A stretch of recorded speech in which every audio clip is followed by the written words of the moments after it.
Hi everyone, thanks for stopping in today. Today we are going to work on the other afghan that I was telling you about, and this is my little abstract. Again, I am working with the Mandela cakes that I got on clearance. I think I wound up paying like $1 or $2 for this particular color. And this one is in the color, hold on, and this is in the color Thunderbird. And I had several skeins of these. I think I've used 2 so far in this. I have one more, and then I have one that I combined 2 skeins together on so that I would have a little bit more room in my storage area there. But anyway, this one is another, it's my abstract. My son likes this portion. He calls it the squid. And so as I was going around, I'm like, hey, I'm gonna add some tentacles there, if you will. So basically what I'm doing with this is just fooling around and just kind of making odd shapes here and there and then working with them to fill it out. And so this one is one again that I'm using a variety of stitches in. Just kind of depends on what I want to do, where I want to be at the moment. So without further ado, I will go ahead and start crocheting on some of this. I know there are some places where it's a little bit too wide and it's not laying the flat the way I like it to, so I'll start bringing in some of those stitches to bring those in to make it lie better. I've already been working on some of that, and believe it or not, I've already frogged this more than once after at least 3 hours of crocheting and realized it was too out of shape and not coming together smoothly in some areas. I wound up frogging 3 hours worth of work. So I've been kind of laying it flat as I go along to see where I need to bring it in and tighten it up a little bit so that I'm not stuck frogging it again once I lay it down and realize it's not lying the way I want. So with that said, let's go ahead and I'll show you what the heck it is I'm doing. Alrighty, and here I am working on my little different sized tentacles, if you will. I just kind of made them longer as I went around. So, but I am finding that I'm going to need to bring it in between each one so that they don't stretch out too far on me. So all I do with that is you just skip a stitch. That's it. Literally, you just skip a stitch. And I'm going to go ahead and do that now. And right now I am doing, like I said, I've been doing a variety of stitches all throughout this. But right now I am doing, and I can't remember what it's called, but basically doing a double crochet, just bringing everything through all together, then rather than 2 and 2 with my actual double crochet. So you start it like a double crochet, you take your loop, you put it through, you bring it through, and then you just pull it through all 3. And if I remember what it's called, I will list that up here somewhere for you. Again, I'm basically just kind of goofing around and doing things, so freestyling it, if you will. And then since this is a smaller stitch, we're going to skip that one and head over to the next one.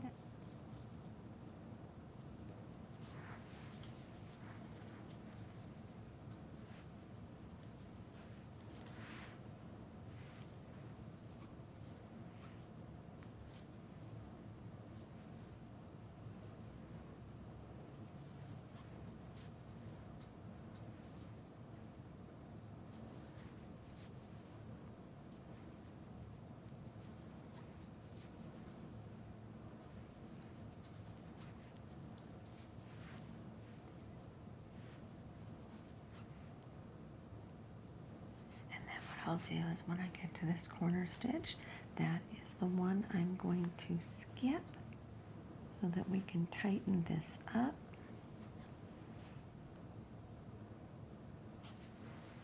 And eventually what I'm going to do is just crochet back and forth between each tentacle that I have made, so we can just build it up and start crocheting in a round again, or as round as we're going to get on this little abstract design. And we've come to the top of our tentacle here, and so I'm going to do one chain and another one in the same space, so that way we get our point and our turn. Alrighty, and then we're coming down the other side.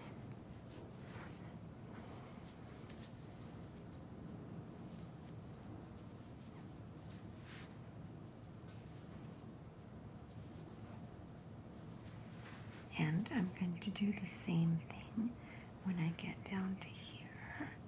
I am going to skip a stitch so that we can bring it in. So basically I'm skipping a stitch on each side, which will bring this together so that it's not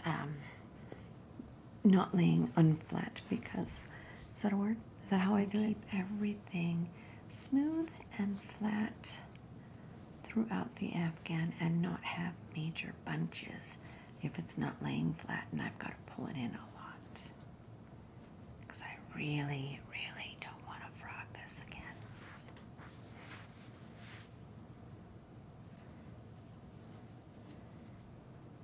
You can spend, like I said, I spent 3 hours on it one day and was so happy with the progress I made in growth.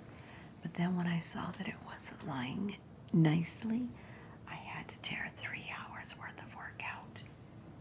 And I know my fellow crochets, they know what I'm talking about. But when you're a perfectionist or you want it to look nice because it is going to someone else, you know what you gotta do. No ifs, ands, or buts about it.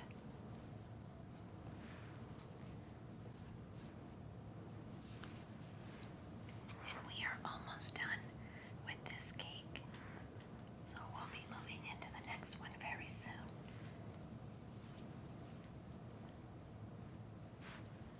Am I even in the shot? I can't tell. My lighting was so atrocious on the last one. And again, it looked really good while I was filming it and while I was editing it. And then once I put it up, oh, I was like, oh no. But anyway, I have several little phone light rings, so I thought I'd throw one on today to make sure that you can all see exactly what I'm doing here.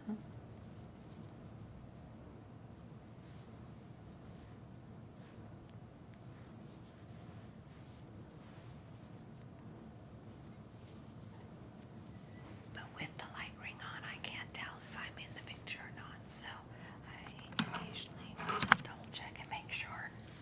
Thanks for your patience.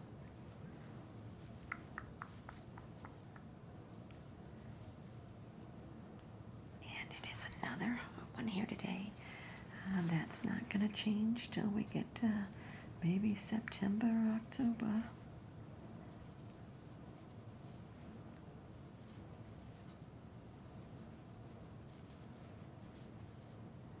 I went out to run an errand. I had to go to the grocery store, and my plan was to go back out and film a shop with me vlog for you guys. But oh, Lord of mercy, when I got back again, it's just not fit for humans out there. I don't know how these people that have to work outside during this weather do it. I just don't know how. I imagine it's something you get acclimated to. But for me, when I go one place and come back drenched in sweat, I'm not going back out. That's why it's kind of nice when you work a lot of hours in the summertime. You don't notice it because you're indoors the whole time. It's on your days off when you have to run errands. and you want to do other things for other folks, namely you guys, that you realize, oh my word of mercies. Sorry, I'll stop laughing now so that you can just watch.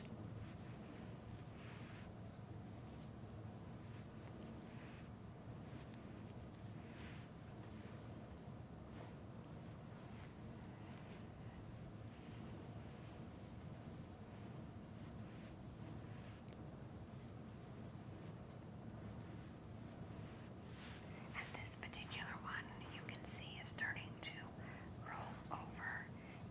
So I may do a couple of doubles in between each one just to make sure that it lays flat and doesn't fold over or bow like that.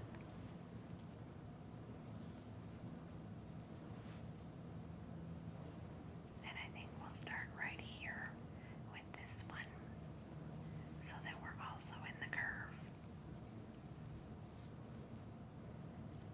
And then we'll skip one, and then the next one is our point. So we will do one chain and another one in the same spot. That kind of gives you your guide for where your turn is going to be each time. And then we're going to do the same thing we did on this side. We are going to do just one in this one, and then the next one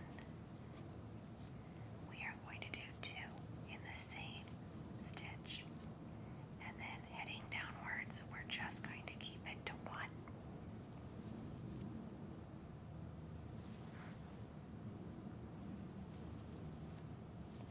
And you can already see that that's laying a lot flatter and it's not folding over on itself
skipped and just did one in this one, and then two in the next one.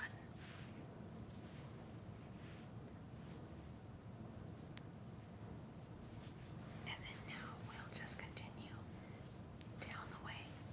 All right, everyone.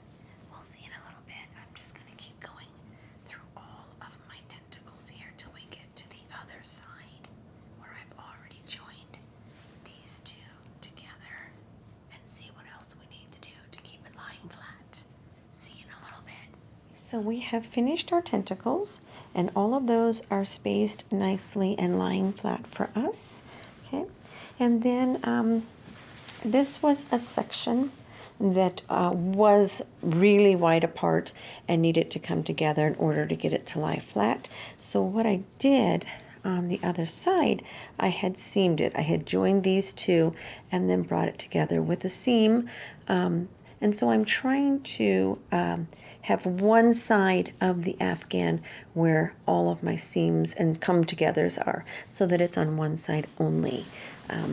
Earlier on, I did this little loop here when I was filling in with this color, but it kind of gives it a little something on this side. So like I said, it's totally abstract, totally off the wall there, if you would. So anyway, I'm coming down now from our last tentacle. I am going to join this one more, and then we're going to come around, and because this is not lying flat now, we are going to join these two pieces together on the other side, and kind of gradually, so that we can get it to lie a little bit flatter for us. Alrighty, so I will go ahead and join these two together, come around and join these two together, and show you how I'm doing it. So the first thing I'm going to do is I'm just going to finish coming down just a tad bit more on this one, because we really don't need to join these two too far up.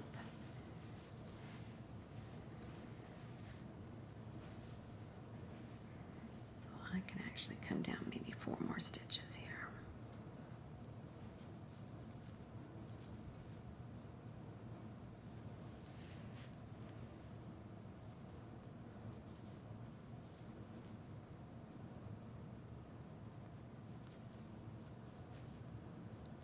Alrighty, let's see where we're at here.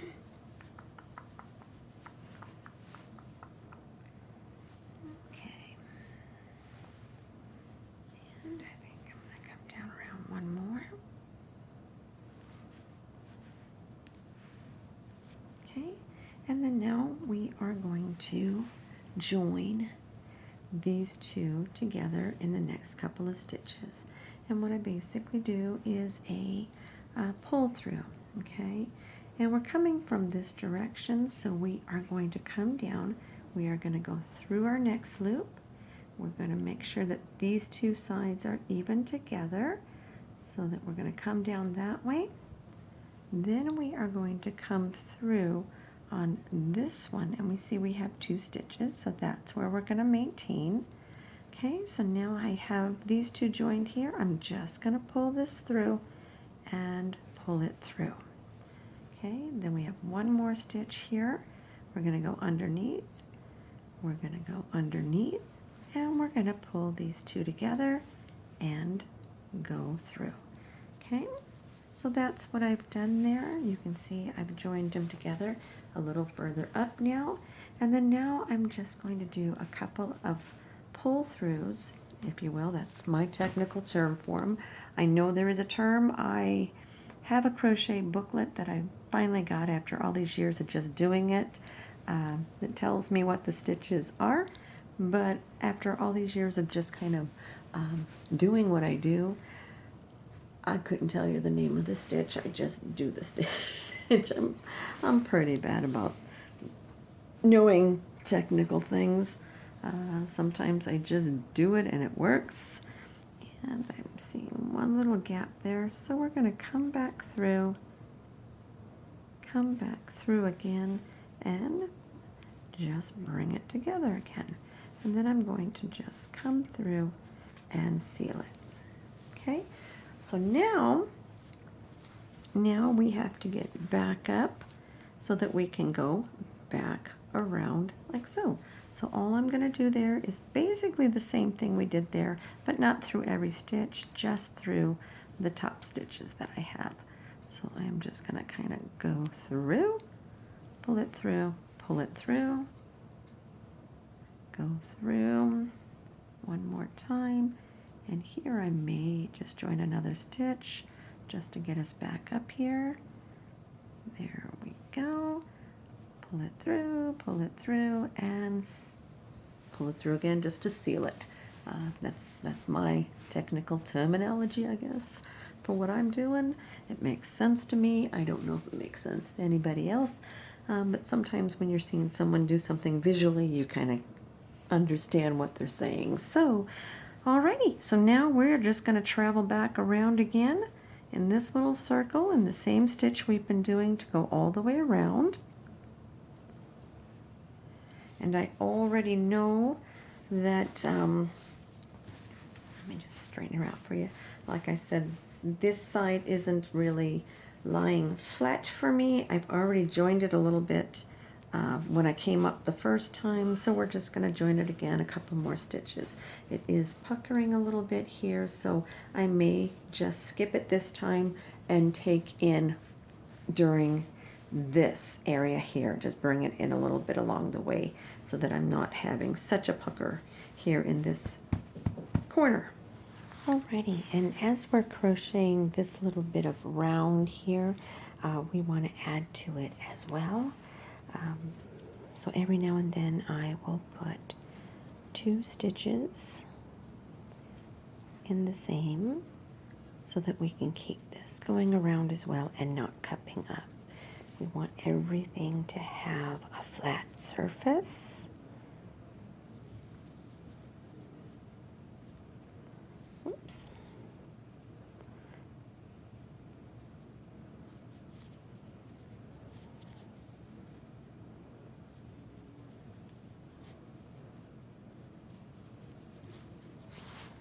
Alrighty, and we are coming up on another color change. You can see right there.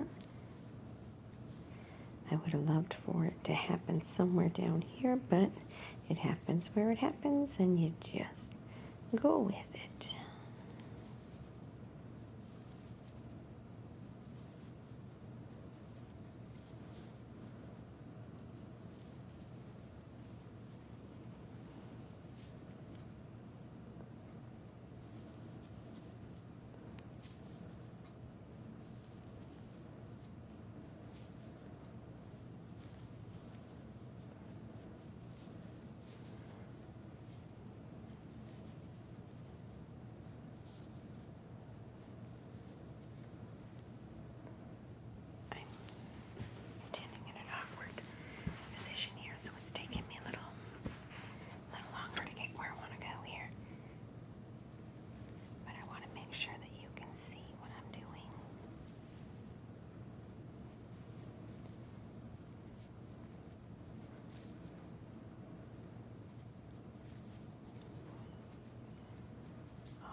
All right, and this is how we're looking so far. We have started another row of color here, and we've got our spots that we know we need to take in because we're not laying very flat in a couple of areas, and I do not want to frog this puppy again.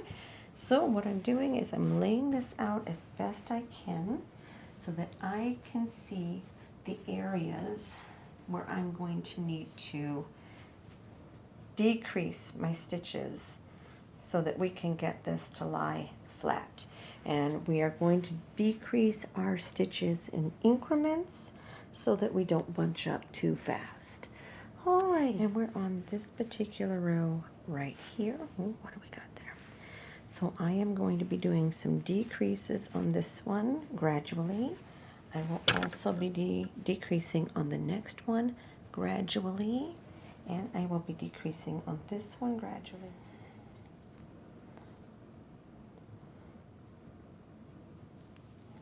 And I am skipping one, and then I'm pulling it tight so that we don't have a big gap there.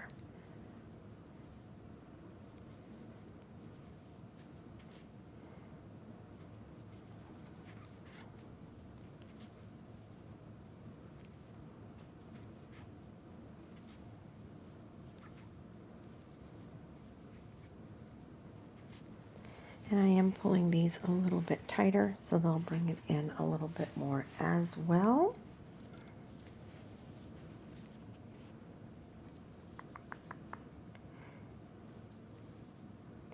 And on the ones I'm skipping, I'm trying to find the smaller stitches. And then that way my gap will be less notable, less noticeable.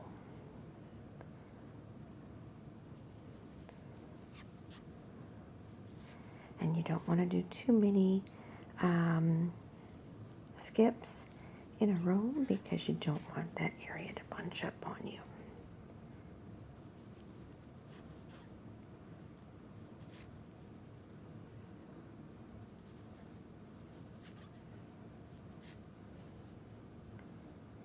And we are coming up on a smaller stitch here, so I'm going to roll that one so that it doesn't stretch. Now, there you go. And we are going to skip that one.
several with very little gapping or bunching. Alright, I am going to continue to do the same thing with this side, only I'm not going to make a point. I'm going to keep just going over this and change the shape of this part of the afghan, and then I'm going to skip stitches within this section here so that we can bring it in, and I will continue to do that in the next 3 or 4 sections as well. Alright everyone, I thank you so much for stopping in and taking a look at my abstract Whatever Goes afghan. You all have a fantastic day, and don't worry, I will keep you apprised of this as we progress and get into this, and we will see you in the next video. Take care everybody. Bye bye.